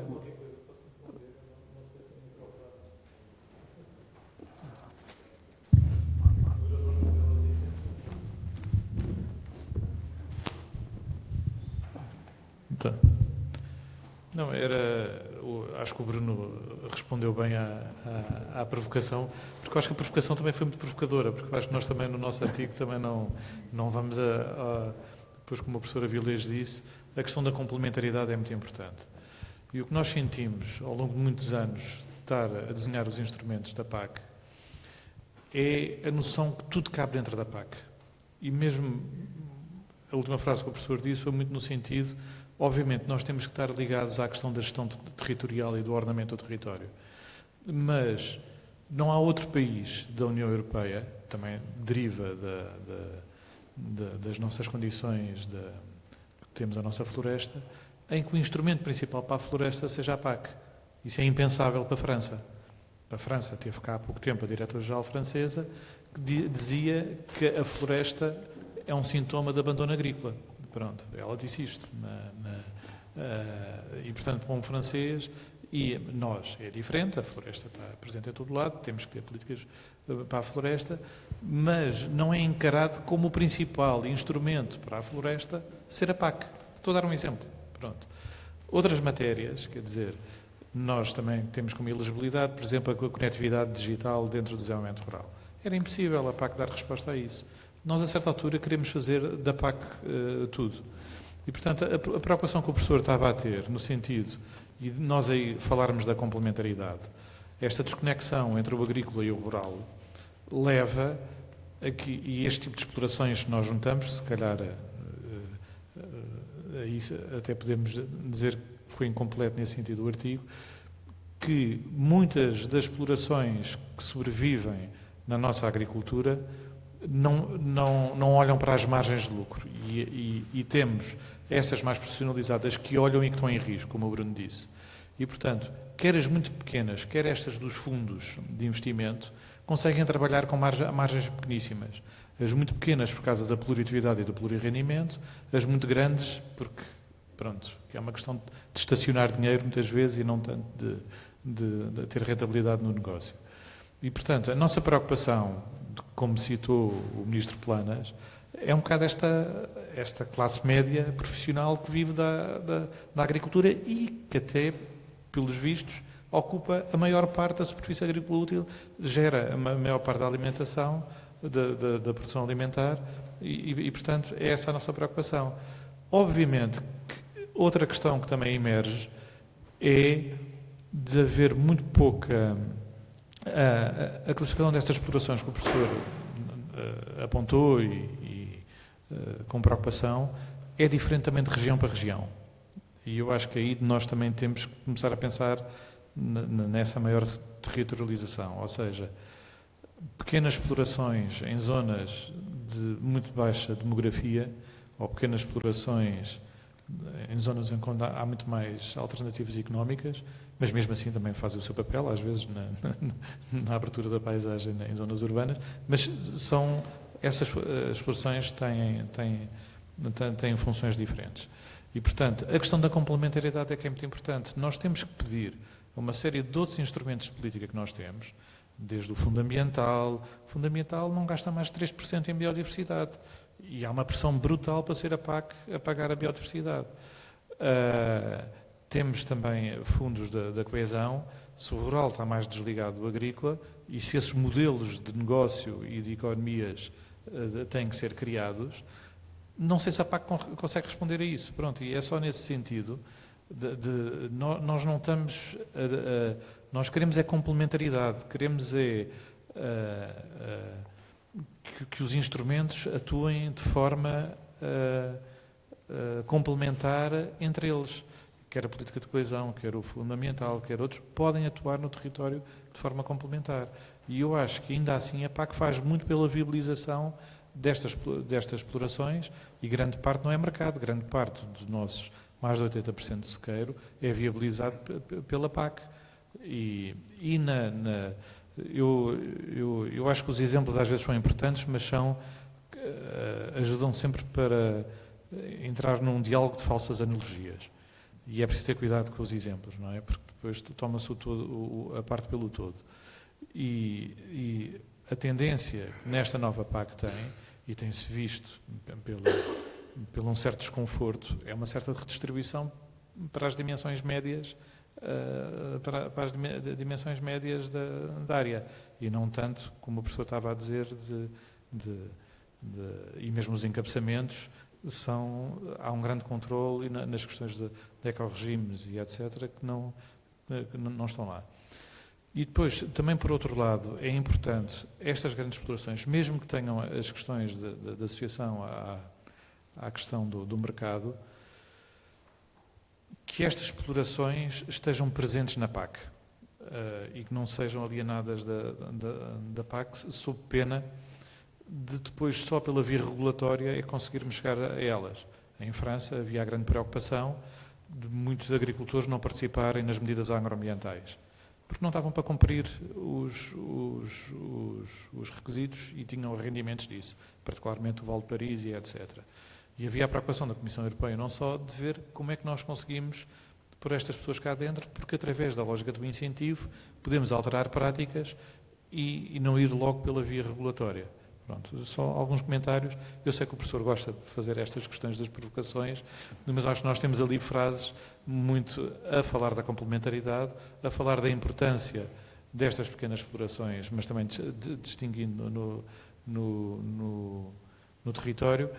E já agora também, lançando aqui também uma questão, aqui ultrapassando ali o Bruno, que é, nós, durante todos estes anos, tentámos evitar, na política, até por uma questão burocrática, a definição, sempre tivemos uma definição de agricultura ativa muito ampla. Pronto. Até que ponto é que estamos a chegar a um ponto de maturidade, quer seja por essas grandes empresas, quer seja por estas pequenas que também não reagem a nada, até que ponto é que nós deveríamos ter uma definição de agricultura ativo mais forte. Pronto. A questão da agricultura ativa resultou muito dos países de leste quando entraram na União Europeia, em que, pronto, por razões de transferência das terras e etc., muitos agricultores, muitos proprietários acabaram por ficar com terra e tiveram acesso aos pagamentos de superfície, não sendo agricultores. E daí a necessidade de criar a definição, que não era uma coisa que os 15 Estados-membros desejariam. Até que ponto é que se justifica, neste momento Espanha tem, não é? Tem uma obrigatoriedade de rendimento, parte do rendimento ter que vir da agricultura. Até que ponto é que isso é positivo ou vai introduzir uma burocracia desnecessária? Portanto, agora também devolvo uma provocação, se o professor consegue ter uma definição de agricultura ativa.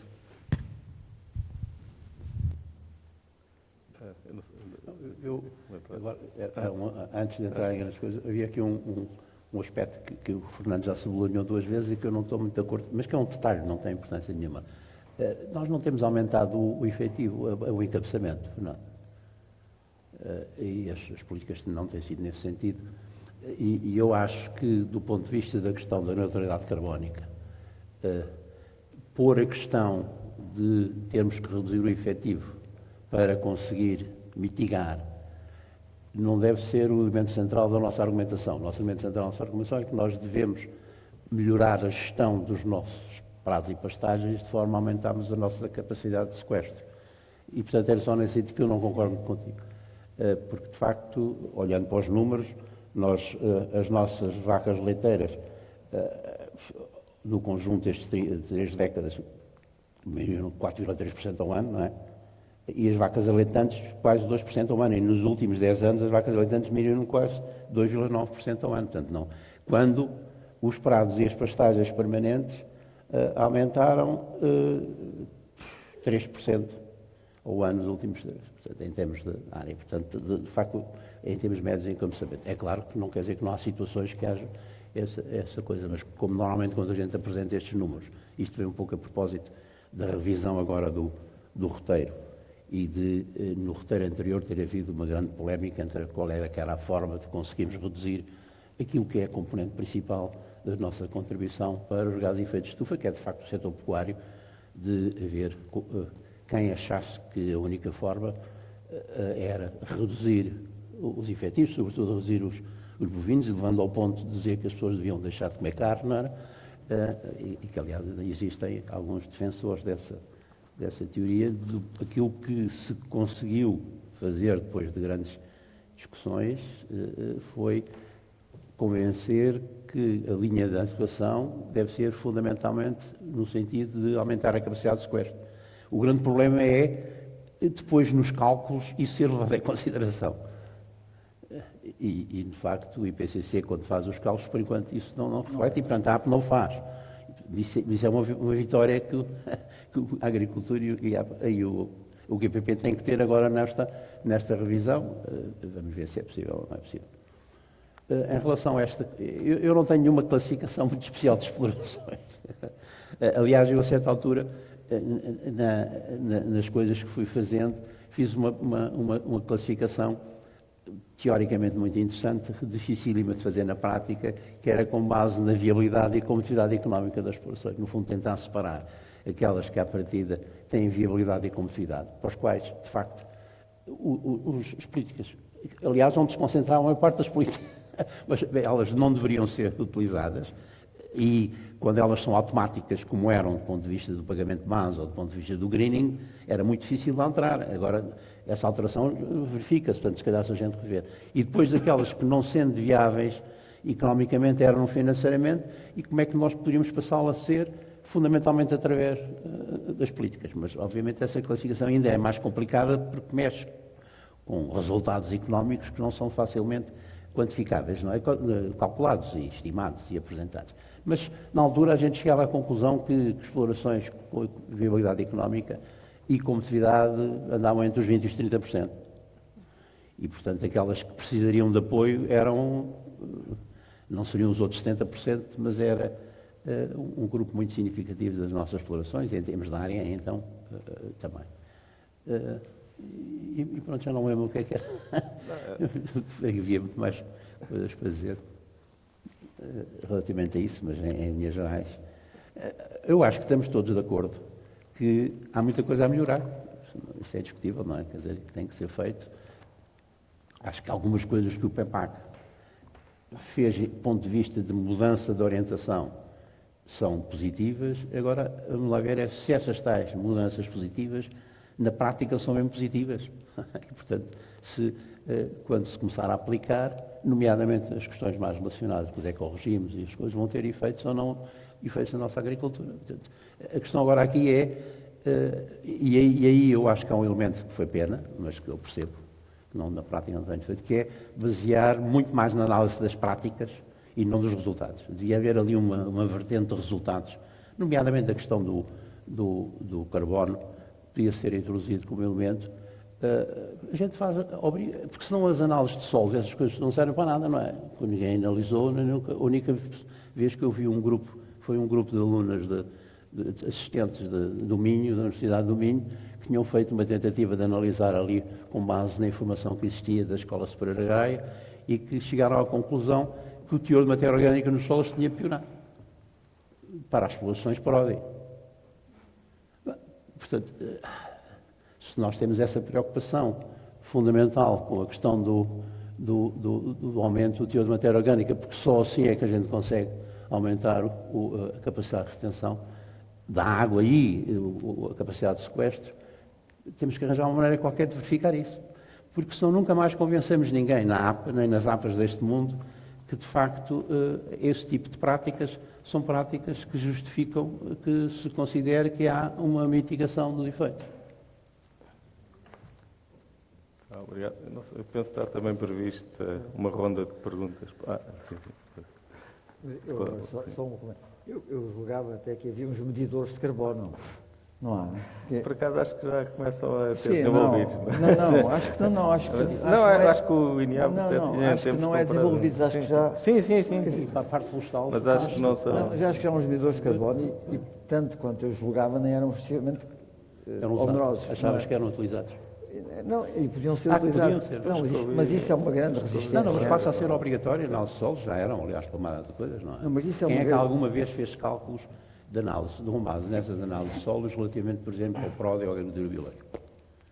Eu uma vez tentei que me dessem essa informação da DEADRA, já não me lembro quem é que tomava conta disso. Era uma colega nossa. E ela disse, isso é muito complicado, porque os dados não sei o quê. E depois disseram-me que não valia muito a pena, porque as pessoas mediam, tiravam o perfil de solos nos sítios onde tinham concentrado o estrume. Obviamente que isto é um exagero. Portanto, ou seja, minava por completo toda a tentativa de uma avaliação mínima, que sem a qual a gente não vai conseguir convencer gente que à partida está convencida que a única maneira que a gente tem de reduzir as emissões de gás de efeito de estufa vai ser acabar com os animais, particularmente com os bovinos, não? Com os ruminantes em geral, no fundo, por uma que se põe para os ruminantes. Bom, eu não vou dar mais exemplos, porque o Eduardo não gosta aqui de se argumente com exemplos, mas faz mal que não gosto, porque argumentar com generalidades é muitas vezes fugir aos problemas, digamos, e evitar confrontar-se com o concreto. Quer dizer, portanto, e isso é uma coisa que eu queria dizer. Agora, só quer dizer, em relação, primeira questão, em relação a esta questão da pecuária, é claro que ninguém defende, eu não defendo, que tem que se matar, tem que ser a grande matança. Quer dizer, o problema não é esse, o problema não está nos animais, está nas pastagens.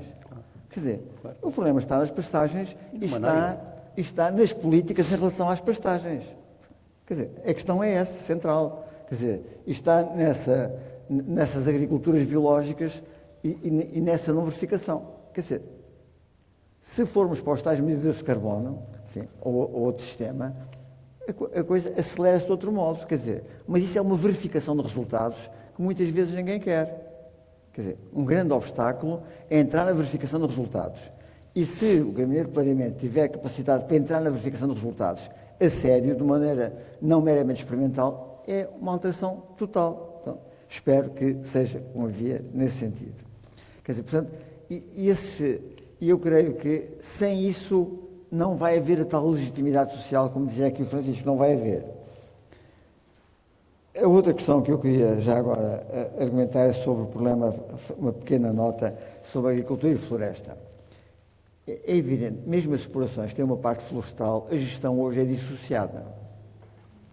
Isto é, a complementaridade agricultura, eu estou a falar a norte do Tejo, a complementaridade floresta-agricultura não é na gestão dos sistemas de produção, nem das economias domésticas. Isso acabou. Portanto, são realidades completamente separadas. Será mais evidente no montado, mas... Terceiro ponto, uma grande dificuldade. Qual é a grande dificuldade da complementaridade das políticas? É que as outras políticas não encontram um agente no território. Quer dizer, a agricultura tem um agente que é o agricultor. Quer dizer, as outras políticas acabam por ter quase todas como agente as entidades administrativas. E isso leva a distorções total. Agora, se me perguntam se não era obrigação do setor agrícola forçar essa complementaridade, articulando-se com os agentes, quer dizer, há muitos agentes agrícolas que poderiam ser, digamos, pivôs dessa complementaridade. Isso não me tem parecido, e nem me tem parecido que seja uma preocupação grande. Outro problema é o problema durante muito, eu fui estagiário numa coisa que já não existe há muitos anos, que é o Centro de Estudos de Economia Agrária da Gulbenkian. O Centro de Estudos de Economia Agrária da Gulbenkian fez muitos livros, que estão aliás publicados, em que se demonstra, em que se fazem contas, enfim, era uma linha que havia lá, o professor Henrique de Barça, em que se fazia uma linha em que se demonstrava que as explorações na beira litoral, não interessa agora muito, nessa zona, as explorações perdiam dinheiro todos os anos. Mas a verdade é que elas 20 anos depois continuavam a existir, porque eles faziam as contas com o critério do lucro, era com o rendimento familiar, que depois, aliás, isso foi aceito. Portanto, há uma grande resiliência desse setor de explorações. Claro que há. Agora, essa resiliência eu acho que tem que ser apoiada.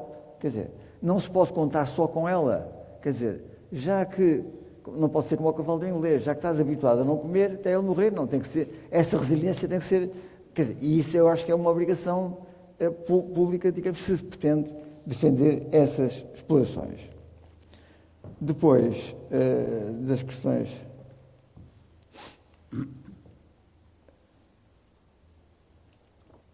Bom, acho que sobre a agricultura ativa, eu não vou entrar nessa polémica aqui, porque não íamos estar de acordo, porque quer dizer, é uma classificação complicada numa realidade como a portuguesa. É uma questão muito complicada. E difícil de aplicação. Portanto, eu creio que é uma... Eu acho que isto deixou de funcionar. Diga? Não fui eu, não. Não foi o Eduardo. Então fui eu. Já está. Não, mas pronto, basicamente isto.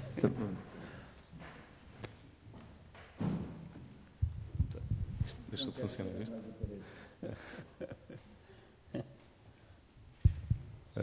Passamos agora para isto, né? Sim. Íamos agora, então, abrir a sala para fazer questões também.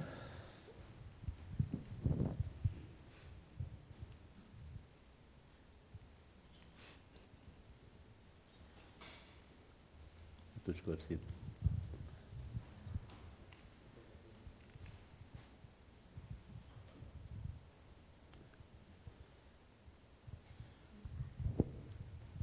Não há nenhuma questão mais. Não quer fazer mais nenhuma provocação.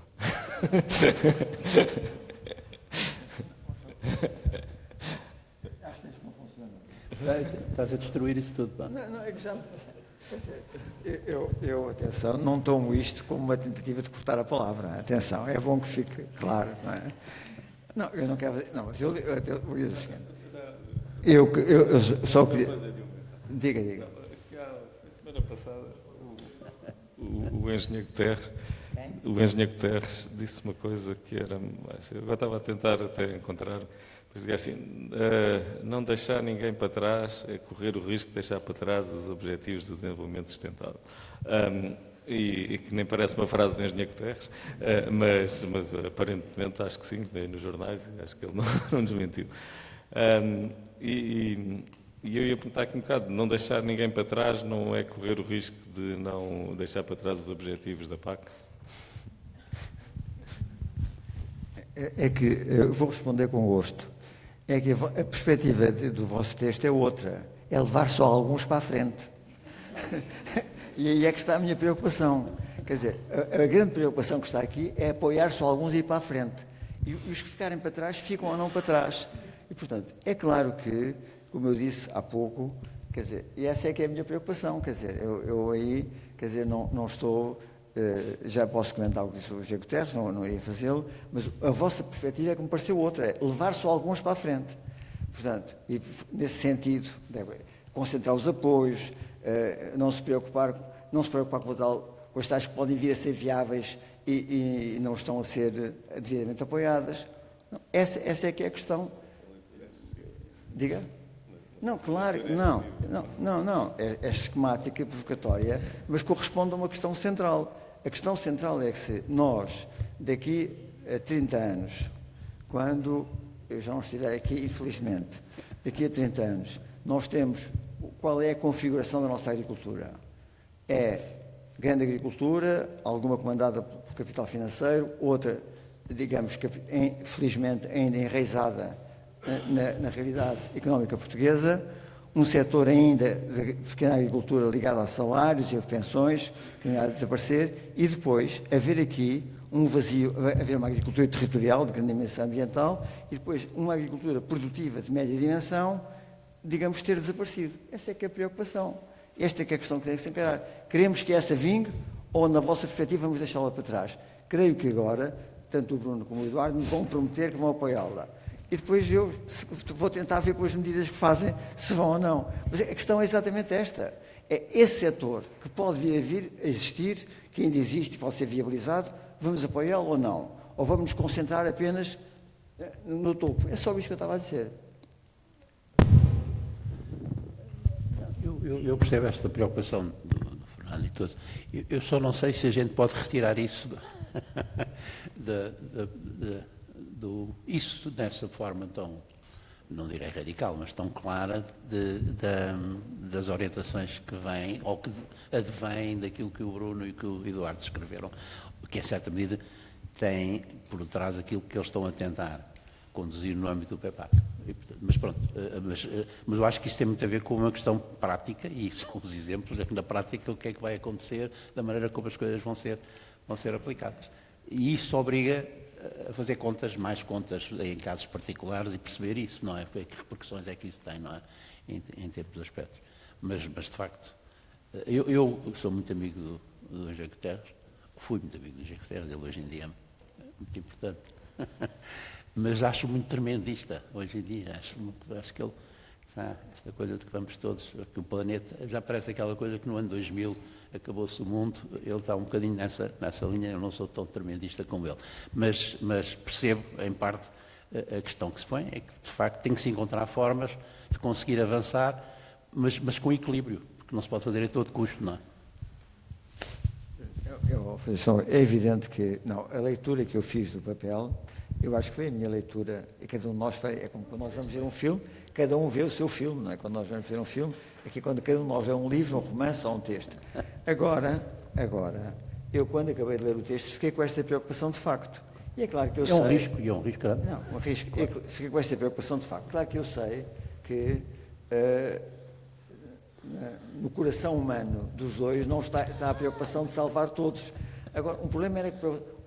Agora, como isto é uma racionalização a partir do Estado, eu comecei por dizer isso, digamos, essa racionalização a partir do Estado pode atropelar muita coisa.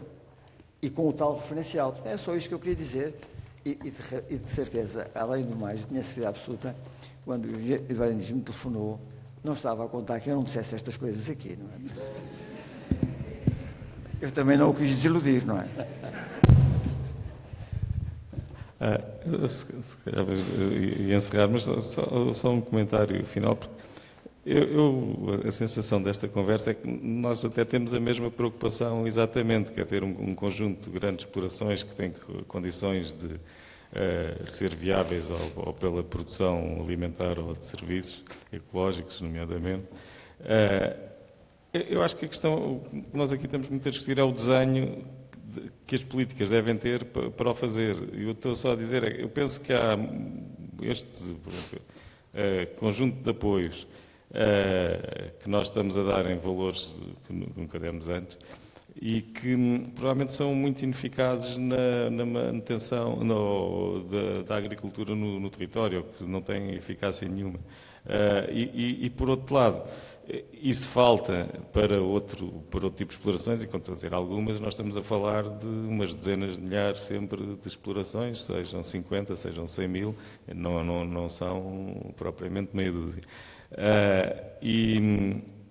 Mas penso que o risco dessas explorações virem a ser menos apoiadas coloca muito mais o risco dos fundos e da verticalização entrar pela agricultura portuguesa. É isso que também estamos a dizer.